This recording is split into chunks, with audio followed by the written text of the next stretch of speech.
Dummy Switch Pod. The boys are back. Yes, How are sir. you, Yes, Chris? sir. Oh, quarters. Ha. Doom and gloom continues for the Sharks, but I'm good, man. How are you doing? Good myself, the Dan Carters of podcasting, back And we again. back. Yeah, follow us on socials, Spotify, Apple Podcasts. You can catch us here on YouTube. Let's get the numbers up. But Yeah. let's talk rugby. That's why we're here. There's hmm allegations of misogyny. There was a full house at Loftus, lots to talk about. Yeah, there's plenty to talk about, but yeah, look, I think starting with Loftus, finally, the Stormers have been cracked, by South Yeah. African teams. It's been a while, especially for the Bulls, So I think it bodes well for the Bulls. We've been saying they're in a good Yeah. space, they're in a good place as a group, and man, you just see it, man. They're vigorous, that they're intense, and that's what they brought. I think they had just that little bit more intensity than the Stormers, and that's Yeah. what got them over. It finally all came together. I think that's the Mm. thing for them. They had, I don't know, it had to happen. Full Yeah. Loftus, the platform was there. It was an occasion and they rose to the occasion.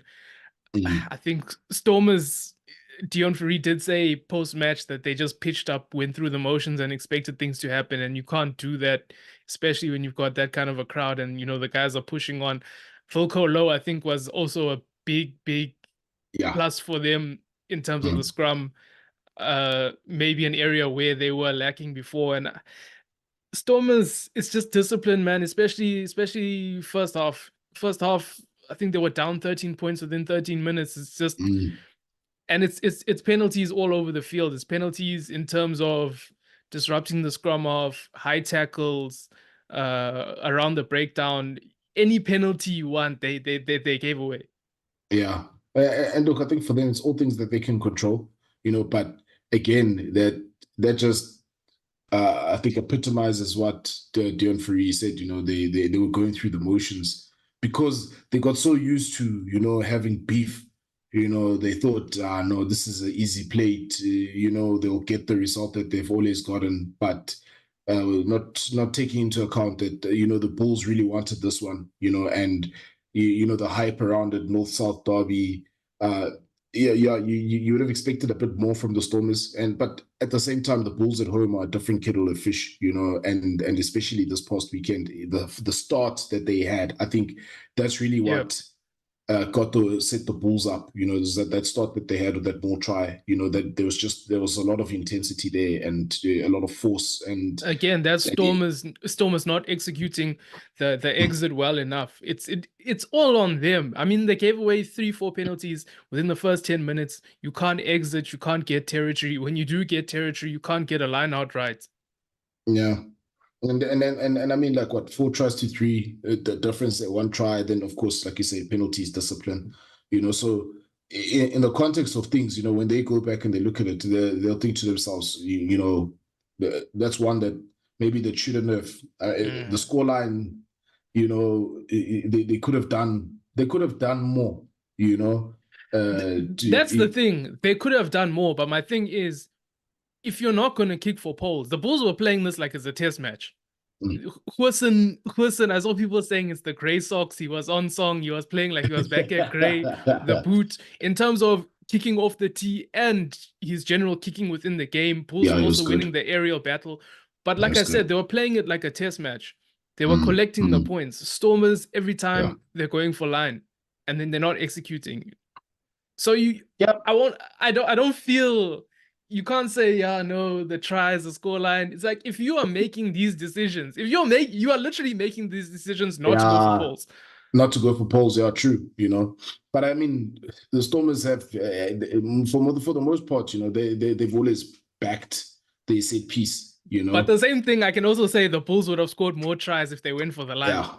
Well, based on how they were playing on the day, yeah. Agreed there, but again, you have to credit the Bulls though, because for what the opportunities that they were given, they took them, and the guys, they put their hands up. But for me, I still go back to the start, number one, and the intensity that they had.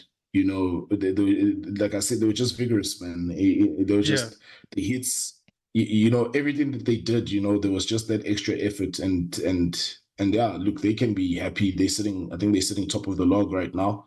You know, it's looking good for them. URC, you know, they're in a good position. You know, and you can just hope for them, for their sake, that they can keep it going. Yeah, there were good signs all around in game, aerial game. Like I said, Low shoring up the scrum. Gerard Steenkamp, he's also he has to Yeah, be in that Bok mix again. I think hey, he played really well. And it's the guys like Nokia. I don't know how many man of the matches that guy has. yeah, He's stacking them up. Him and Papier, it's a race between those two. And Paul's just doing what they always do. And once they get on a roll, Stormers, they did they're have their very difficult to moments. stop. Yeah, Stormers did have their moments, but once they got behind the Bulls defense, they've always got that X factor. They can get it Mm. going. Galant promising, more promising than maybe his form in the past year. But guys, there's not even much. Hugo Fenter, he's not beating the nepotism allegations here. He gets the Yeah, call up. Next thing he's balking. He can't hit a line out. yeah. Because Johan Hobler, I felt he had a good outing, Yeah, for the Bulls. I think just that Bulls pack as a whole, and they box and they box potentials, I think they stood up, they yeah. stood up, and that was again that was the difference at the end of the day, you know. And they've got guys that are squad players that are Mm, like when you look at their squad players and you look at the Shark squad players, it's just a level above. I think it's Ludwig. You see a guy like that making major impact. Then you see some of the yeah, guys coming on for the Sharks and there's no impact. So I think even in assembling the squad, we know they've both got big checkbooks there. But I think they, yeah. in terms of the squad players, they've really got solid guys there. Yeah, they do. They've got solid guys. They know what they clear on what they want to do, how they want to play, and what's required of them. Unlike my guys on the other hand, like I said, I said it last time out. We just accept and we're trusting the process, but not like this though. There's Like no I won't process lie. there. I won't lie, I couldn't see, I was last time out, I thought, okay, listen, still, keep the support and be positive.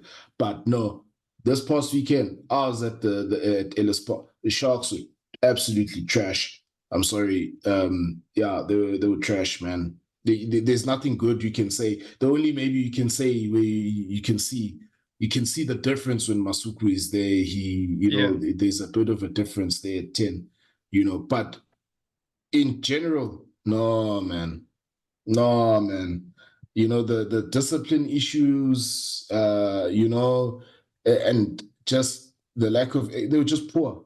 They Yeah. really were poor. Defensively on the short side, it really looked average, man. How they were setting up, there was no intensity. Wait, before we It, dive deeper, before we get into the nitty-gritty of this yeah, yeah. game, it comes on the back of a week of announcements of Shark signings that were Ah, playing against the Sharks. Hendrickse ah, and Chituka announced during the week yeah, a rather tasteless move, I would say. They also announced Nyakani and Esterhazen. I don't know personally, I don't know the strategy behind that. Cash van Rooyen came out post game and said it's an interesting tactic, but I guess that's all it was. It just ended up being yeah. an interesting tactic. In terms of the players, it was a fly half trial. Hendrickse was starting, Masuko was starting, Bosch was Yeah, on the bench, but Janti went off yeah. early, so Bosch came Well, in. fullback, and then fussy wing. Yeah, that made them even worse. Yeah, you yeah. know, That backline, there were a bit too many chefs in the kitchen there. I will say though, Fenta is starting to catch form a bit. Ethan Hooker as well. I thought he didn't look out of place in the 13 jersey in terms of you're talking about squad players now, and someone yeah, that junior levels. I think he was the captain, good player. yes, Edwin Cater as well coming back. He made a lot yeah. of meters, Good to but see him back. Yeah, I think that was about it. The main talking point from the Sharks team was Mbonambi fighting with the ref. Ah, man, exactly. Main talking point is Mbonambi and the ref.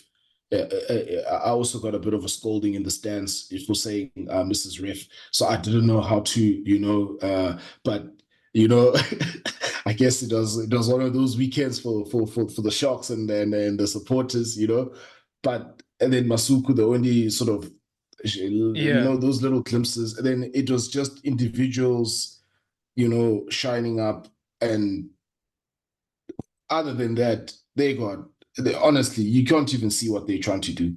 Even when the subs came on, no impact. Like it was just.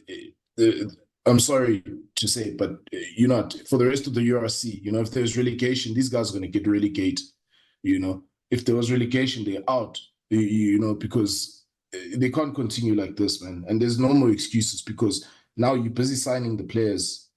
So now the question is, since Plum, remember the time when the things were looking a bit better, Plumtree wasn't there, now he's back, it's looking worse. So he must go.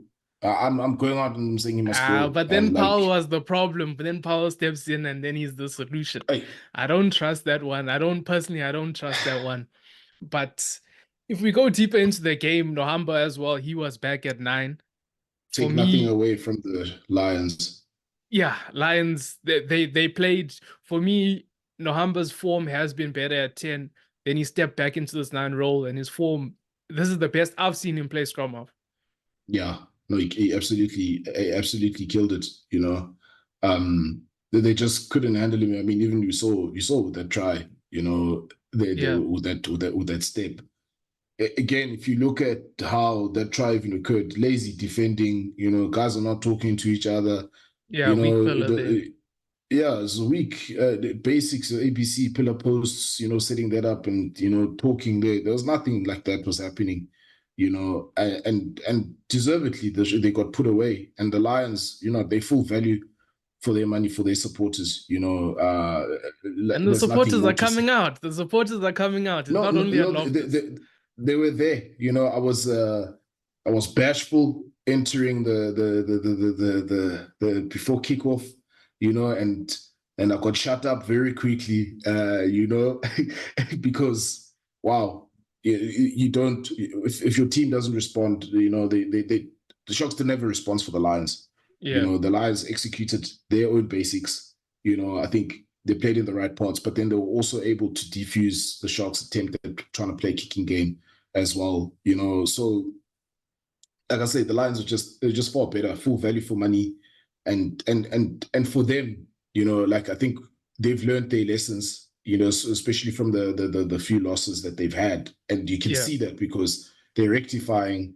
And all of a sudden, even a guy like Jordan Hendricks, he's looking better now. Maybe it was just a taste of the boxers. We don't know, but the Marius Lowe just continues to shine there in that backline for the Lions. It continues to be a good leader there, and then the work rate of their pack. I think that's what's the most impressive for me. They absolutely outworked the Sharks pack. Guys going in untouched. The last 20, the Lions pack absolutely battered them. But like you said, they've learned from their mistakes. They're able to put together phases in the opposition 22. They've shored up the line out with a new lock pairing. It was Westhuizen and Landsberg. They've got PJ Buerta back in there, so the line outs. Yeah. It's going better. The scrums, Mfunu had a very tough time within Klavakanye. Kuni Oosthuizen as well. He's not dominant as a tight head.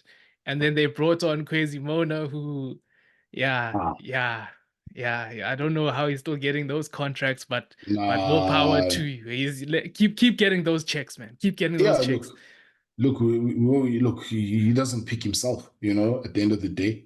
A lot of these guys, they don't, but honestly speaking, if we have to, again, it's that thing of the golfing class between the A-listers of the Sharks and the rest. Yeah, it's clear. Because Vincent Koch was like a 50-50 for this game, And look who lands up replacing him. You know, the drop in standard, and that's the thing when you talk about the Bulls squad players being of a better caliber. But a few shining lights. I think George Cornier had a big work rate for you guys. He was, you know, one of He those was guys that, trying. yeah, He was trying. You know, for me, Chituka, it was good to see him back, but he wasn't himself. You know, yeah. he's not there He yet. came more into the game as the game Yeah, went on, but early on he wasn't up to pace. yeah. You know, so look again, like we mentioned earlier, just the individuals in little splatterings. You know, where you can Yeah. see that okay, they can play. You know, but then now as a team, they're not a team. They're not. They're for me. Yes, look, it's maybe tough to say this, but they're not a team. They really need to just tear out the page and start all fresh. You know, because yeah, no, it's becoming embarrassing, man. Yeah, they were very wasteful, especially in the Lions 22. But they did have, I think, how many tries held up? I think it was 2 or 3 held up. But again, you have to do better. Decision making as well. You know, some of the option taking wasn't good at 9 as well. I've always been a fan of Grant Williams, but this game for Yeah. me, some of his decision making, especially in the 22, wasn't good. You know, and that's what cost the Sharks. You know, and there was just it's too much of individuals trying to there was no cohesion in what they're trying to do. So no, man, no, I no, John Plumtree, no. Look, I know you say you must be out, but obviously it won't happen.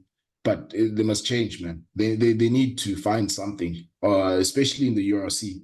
You know, they really need to find something because it's only going to get tougher from here. I think the next game is probably away in Ireland or something like that. It's gonna be hard.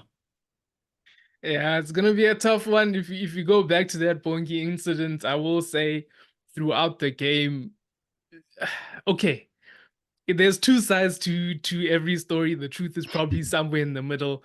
The Yeah. ref wasn't as decisive as maybe she could have been, but Bongi was also getting on the wrong side. You know, Yeah. there's ways that you speak to a ref, and he just wasn't speaking to the ref with in the right way, where calls were maybe gonna start swinging his way.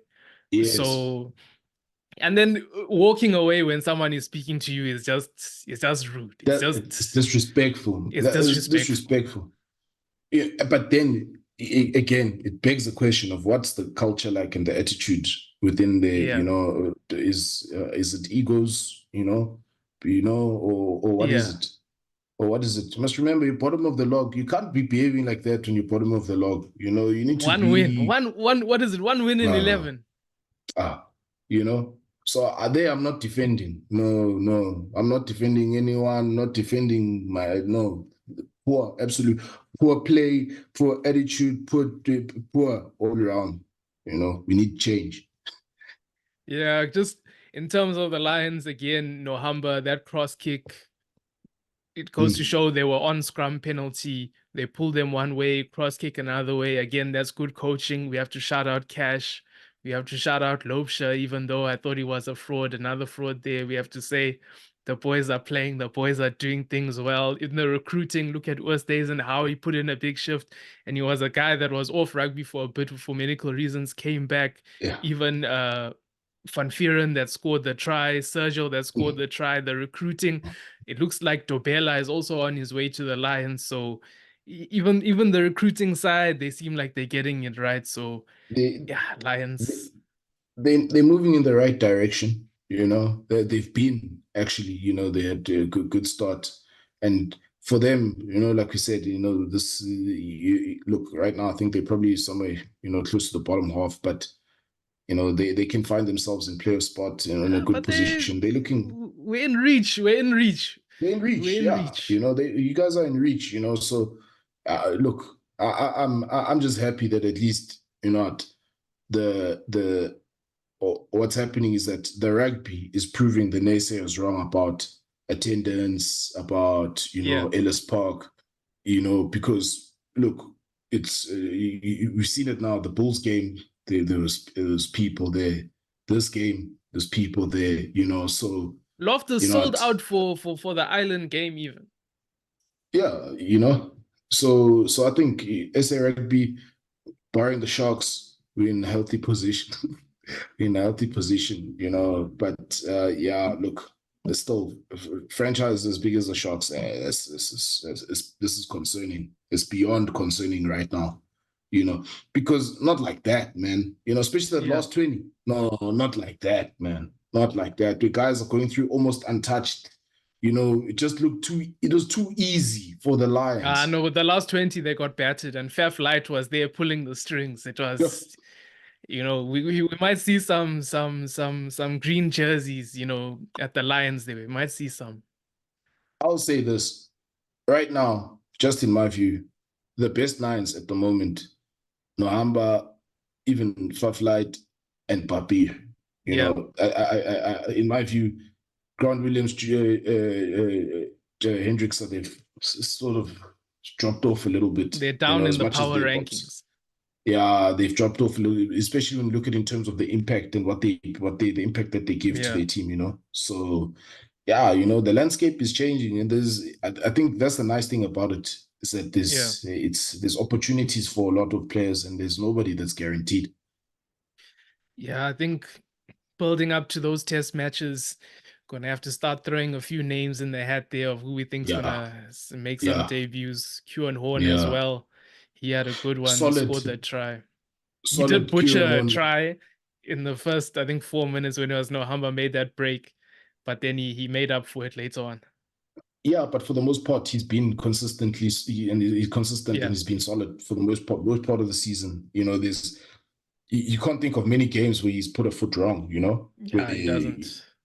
yeah, you know, so you know, hey, that's why I say there's no guarantees, or they can't be. Come on, man.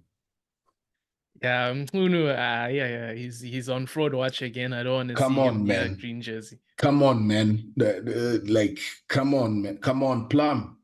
You know, Yeah. Any closing remarks from you, Chris? come on, Plum. That's my closing remark. Come on, man. You know, what is Yeah. this? And I think that's it from us, guys. Thanks for watching. Thanks for listening.